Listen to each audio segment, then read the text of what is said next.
Noon naman natalo kami. Hindi kami bumoto kay Senator Tito Soto. Wala naman umalma eh. Quiet lang kami. Kahit tinanggal lahat ng aming committee, ayos lang. Nagpasalamat pa rin kami. Kasi naniniwala kami sa proseso. Hindi kami kapit-tuko sa posisyon. Pero ngayon, bakit ganito? Hindi naman nangyari ito dati. Ang maliwanag, kung wala kang boto, tahimik muna. Trabaho muna. Walang ganito na sungkitan, sulutan, kung ano-anong announcement sa media. Dapat irespeto ng 11-member Senate Minority Bloc ang katotohanang natalo sila sa naganap na botohan para sa pamumuno ng kapulungan laban sa 13-person bloc na pinamumunuan ngayon ni Senate President Alan Peter Cayetano.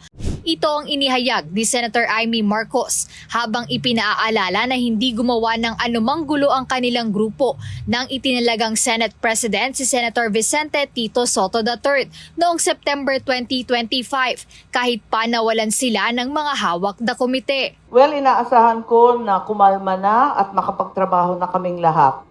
Kaya eto nga, sana magkasundo na yung dalawang panig, titiisin na namin sila. Tiisin na rin nila kami.